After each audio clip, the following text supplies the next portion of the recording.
fucking poofed a bike in here again, Gavin. I've told you about 1,000,000 times to leave the fucking thing outside. Every time you bring it in here, you scratch the walls with your poofy fucking handlebar. Just leave the thing in the fucking front yard. No one's going to pinch the fucking thing. I don't want to have to go over this again, Gavin. It's like you're fucking deaf or something. Are you deaf, Gav? Hey? Did you buy the milk? If you didn't buy the fucking milk... Do you want to pop outside, come in and start again?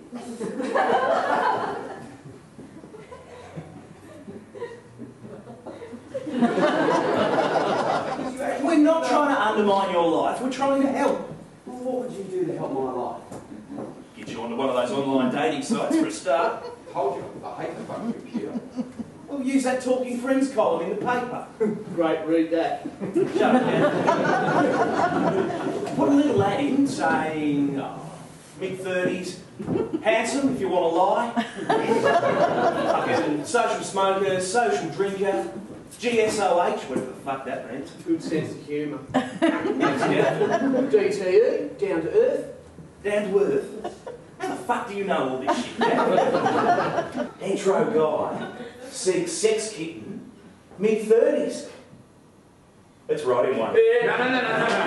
Into long bike ride. No, look, I've had enough routes. If you think 2 routes is enough, don't laugh, Gav, that's 2 more than you. Well, what have you got so far? Right, early 30s, 6 foot, self-made man, gentle Aussie bloke, seeks unattached lady for fun times and long motorbike rides.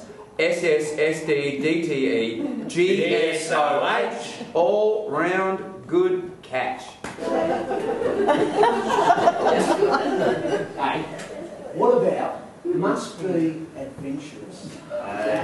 See where you're coming from there, Gav? You're trying to imply that banging on the first date is the go? I don't mind that.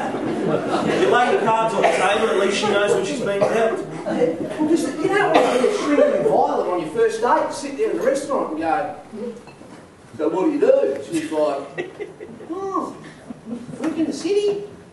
At the same time, you don't want to get some broken down slapper with 2 kids who just wants to munch some cock. Or do you?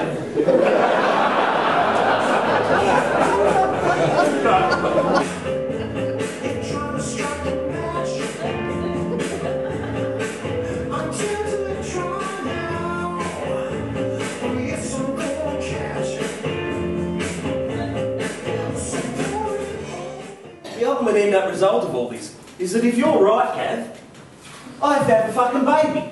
And I don't want to have a fucking baby. Well, you've lived the same day for 15 years.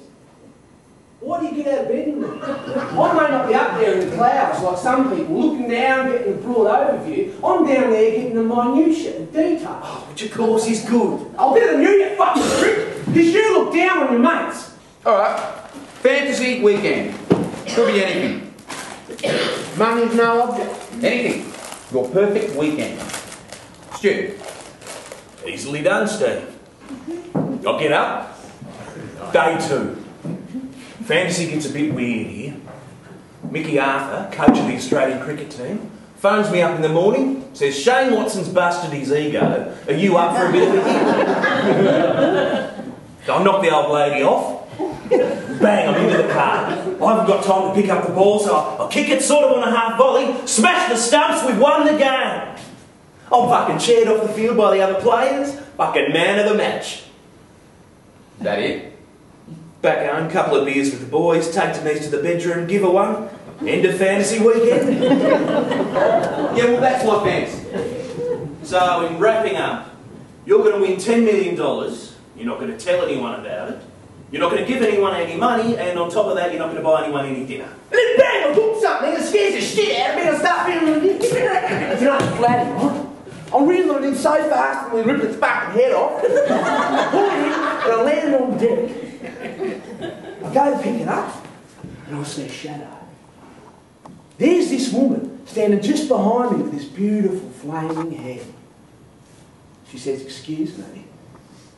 She's asking about what kind of bait I'm using and how I rig my line. You know, 'cause she's been there for an hour and hasn't caught anything, like not even a bite. I explain, I'm using flubberies, you know, with this sort of rig, you know, blah, blah, blah, just cracking on. And the Eventually, she says, "Will you rig my line?"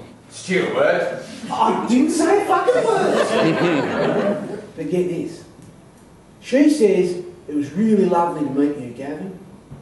And I go, "It was really lovely to meet you too, Shelley." And she gives me her mobile number. 0411 178 Just give me a call when you want to catch up. And so I say goodbye. I ran up to my flat and I just fucking called her. Like I've called up, she was still on her way back to Moona. I've called up and said, "Do you want to have dinner next Sunday?" And she has just fucking gone, "Yes."